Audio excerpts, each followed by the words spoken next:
What's up everyone, it's your girl Aisha and welcome back to my channel where we get into all things faith, business, and lifestyle. And in today's video I am kicking off my transformative transition series. Some of you may follow me, some of you may not, but just a little background on me. I transitioned from corporate America to the entrepreneurship world, and I wanted to do this series for people who may be considering the same pivot. Okay, so in today's video I'm just going to be going over some things that you may need to know before you make that leap of faith. It can be a very scary yet rewarding time, okay? Like, trust me, I've gone along the journey and my heart was like this the whole entire time, okay? So I've just jotted down a few things that I want you guys to know or think about before you just dive in with both feet and God forbid that you fail. Okay, so the very first thing, I just want you guys to make sure your idea or your passion, whatever it is that you're wanting to turn into a business venture, is not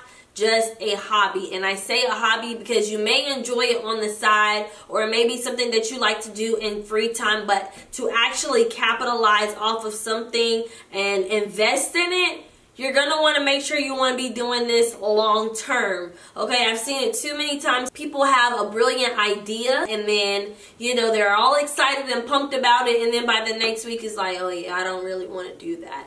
Do not quit your job.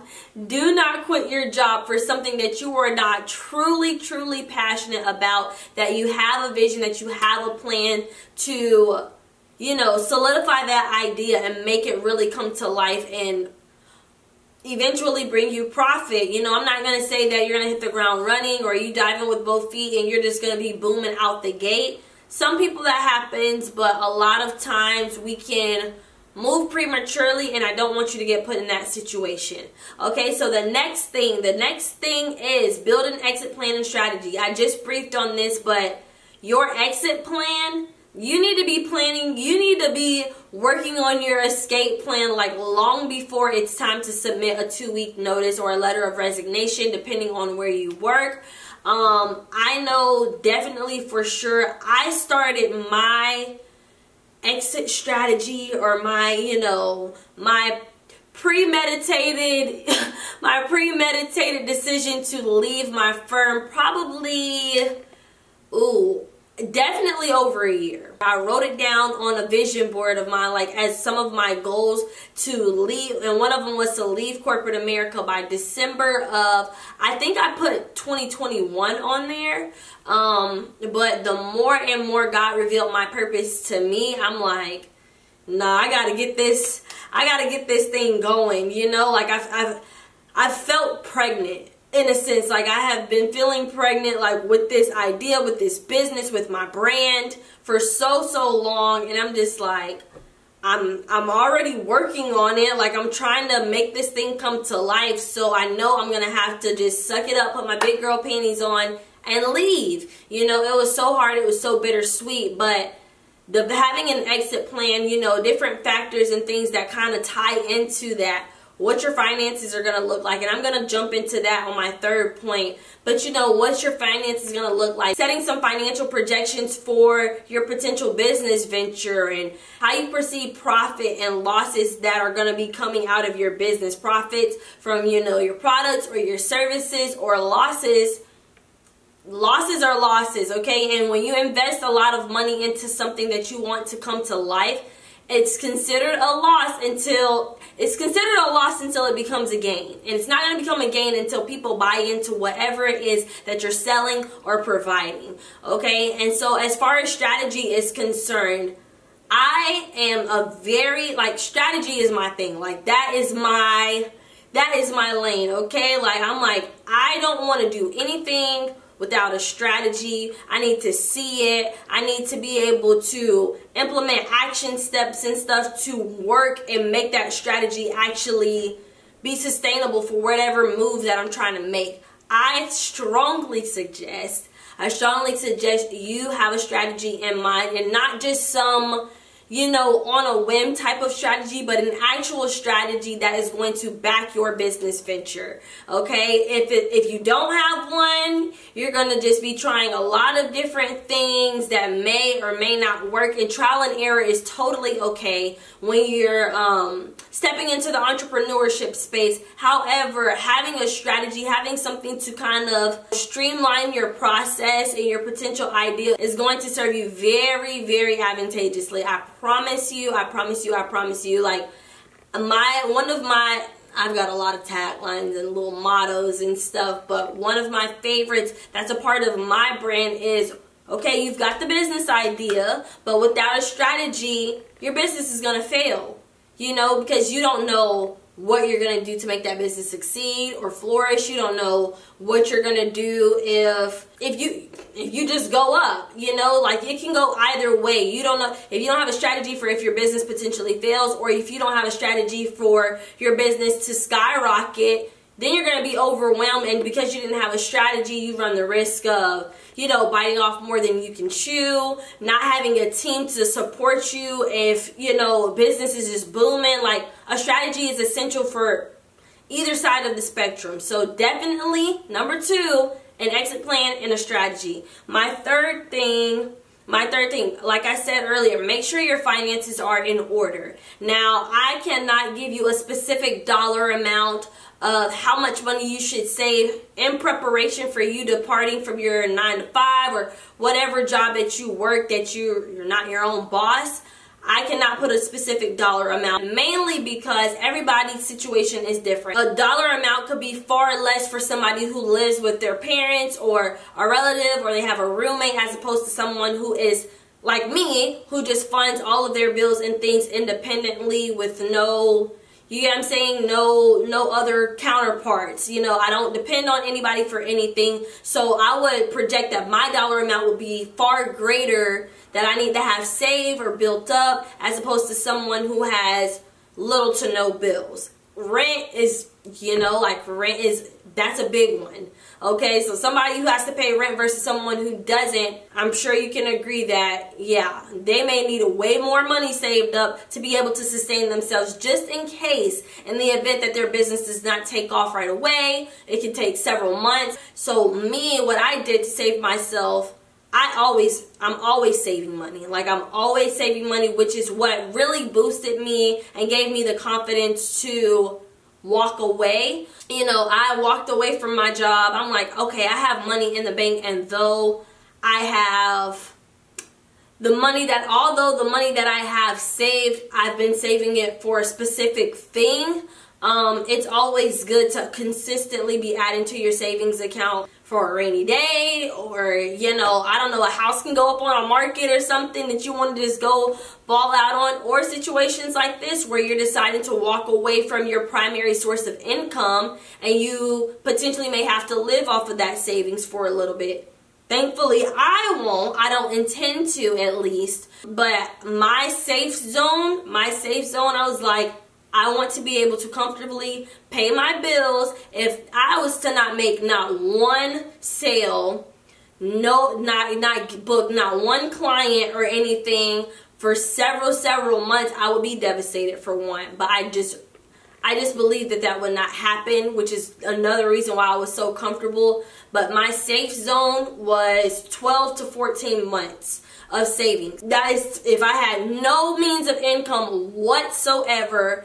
Upon leaving my job, I wanted to have 12 to 14 months saved to where I could use my savings, if need be, to pay my bills and support myself financially. Now, some people, they be like, oh yeah, that's a lot or whatever, but that was my safe zone, and that is another reason why I was so comfortable, because I'm like, God forbid I literally go all the way down the drain, don't get no bookings, no people buying stuff, anything like that. I would still be okay for a good little minute. And honestly, I wouldn't even make it to the 12 to 14 month mark of exhausting my savings, because I would try to get myself on somebody's payroll long before then if my business was not working out. Okay, so your safe zone is up to you. It's up to, you know, your monthly and your revolving expenses. That's why I can't suggest a dollar amount, but you know, a safe zone for me, even 6 months to a year, 6 to 8 months at a minimum. Like, you don't want to stress yourself out, and you also don't want to step into something and you've exhausted your savings and your business still hasn't, you know, performed in the way that you would have hoped for. So that's another thing to think about. So my fourth thing, in your spare time, be taking advantage of every opportunity to learn, research, network, study, depending on whatever your business venture is. Like me, listen, my weekends and spare time and stuff very consumed, because I wanted to make sure that I was, of course we're always going to be learning, you know, as we go along the process of entrepreneurship, but in my preparation phase, I'm like, I felt like I was in class. You know, and for a partial period, like I was, like when I was working to get my certification. But just if you're trying to do hair, lashes, you have all the faith in the world in this product that you've decided to create, and there's not one like it, just analyzing your market, the industry that you're intending to break into is so important. Studying who your competition is, networking with like-minded individuals, taking advantage of free webinars and things just so that you can boost your own skill sets and your knowledge prior to stepping into your business venture is going to be a great benefit to you. And the main reason, the primary reason you're going to be you want to go into your business venture solid. You don't want to go into your business venture, you know, you're stepping in there mediocre, not really knowing what you're doing, how to do it. And granted, entrepreneurs, we have the opportunity to fail fast because it's a risk. If I can say that entrepreneurship was equivalent to risk, like I would. Like that is what I think of it as. It's a risk. You know, and you're always going to be taking risks when you step into entrepreneurship. So you just have to sit back and think, am I really ready? Have I done everything that I need to do to actually be comfortable in operating my business, or having different things thrown at me that I may not be prepared for? Do I know how to handle those things? Do I know how to approach certain situations that, you know, maybe I haven't had that type of experience through my work experience? But ultimately, just being prepared for, you know, highs, lows, things that you may not be prepared for, how to effectively operate your business, different things of different sorts. Like, you never know what could happen. And so I just think that the pre-planning phase is something that you should not take lightly. It's a very significant part of you becoming an entrepreneur, whether it's full-time, part-time, hustle time, whatever it is. You just have to be mindful. And I think there's so many opportunities for people to actually go in a bit more solid than people just diving in with both feet, you know, haven't really thought things through or done, you know, the proper background work to actually, you know, have a good thing going for themselves within like a short time frame of getting started in their business venture. So that's another thing. My fifth thing, create an open space for dialogue, okay, and input. Now, this, I don't want you guys to take this the wrong way, but I also want you to be very cautious. So when I say create an open space for dialogue, I'm talking about in your immediate circle, whether it's friends or family. Create that space for dialogue. Hey, this is the business venture that I'm trying to do. What do you think about it? This is my idea. This is my plan to execute it. Would you buy into it? Do you have any recommendations or suggestions for me? Do you think that I could be successful in what I'm trying to pursue?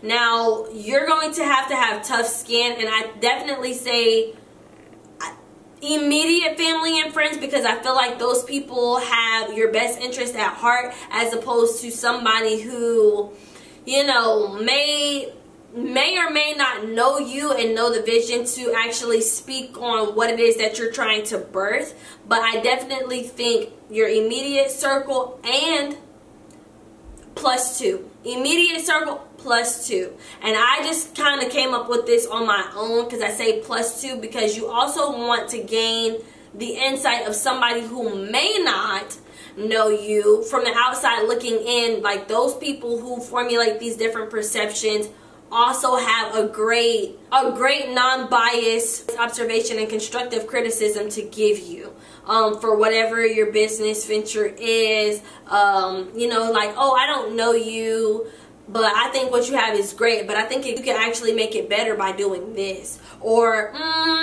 it's cool, but I think you should spend some more time figuring out this, working these kinks out so that it can really, like, boom. Okay, so yeah, that is what I have to say for that. But my little extra nugget: be careful who you trust.